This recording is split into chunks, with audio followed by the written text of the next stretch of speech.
पहाड़ियों और हरे भरे खेतों के बीच एक शांतिपूर्ण गांव में सैमुअल नाम का एक विनम्र किसान रहता था। सैमुअल अपनी दयालुता और उदारता के लिए पूरे गांव में जाना जाता था। उसके पास एक छोटा लेकिन समृद्ध खेत था जो उसे आराम से रहने के लिए पर्याप्त सुविधाएं प्रदान करता था। एक धूप भरी सुबह जब सैमुअल अपनी फसलों की देखभाल कर रहा था, उसने देखा कि एक आवारा कुत्ता उसके खेतों में घूम रहा था। कुत्ता भूखा और थका हुआ लग रहा था।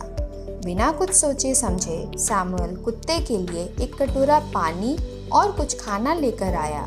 उस दिन से कुत्ता उसका वफादार साथी बन गया और सैमुअल ने उसका नाम मैक्स रखा। साल बीतते गए और सैमुअल का खेत फलता फूलता रहा।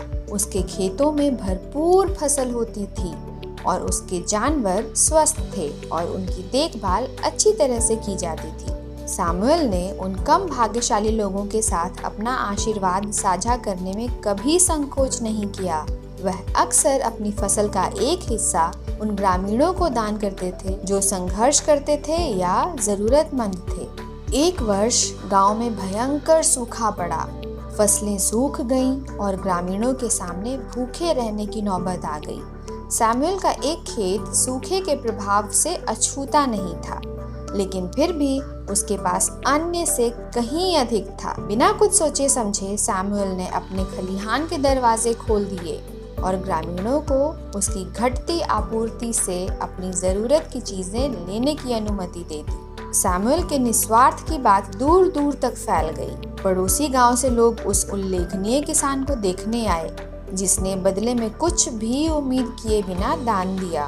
कुछ लोगों ने उसे मुआवजा देने की कोशिश की, लेकिन सैमुअल ने विनम्रता पूर्वक यह कहते हुए मना कर दिया, जरूरत के समय हमें एक दूसरे की मदद करनी चाहिए। आखिरकार बारिश लौट आई और सूखा खत्म हो गया।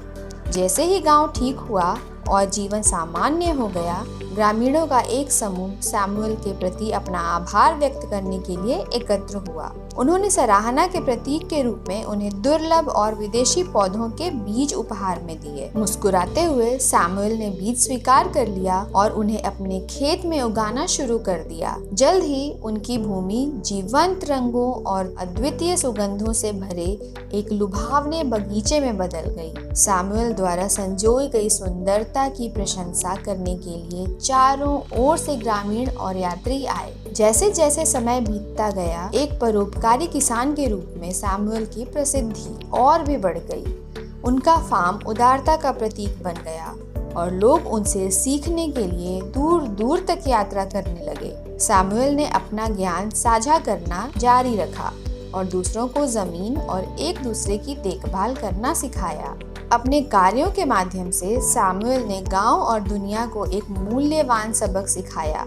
सच्ची प्रचुरता इस बात से नहीं मापी जाती कि हमारे पास क्या है, बल्कि इससे मापी जाती है कि हम क्या देने को तैयार हैं। उनकी उदारता ने दयालुता का एक चक्र तैयार किया जिसका व्यापक प्रभाव पड़ा और इसलिए उदार किसान सैमुअल की कहानी आने वाली पीढ़ियों को निस्वार्थ करुणा की शक्ति और एक अकेले व्यक्ति द्वारा कई लोगों के जीवन में किए जा सकने वाले उल्लेखनीय अंतर के बारे में प्रेरित करती है। धन्यवाद।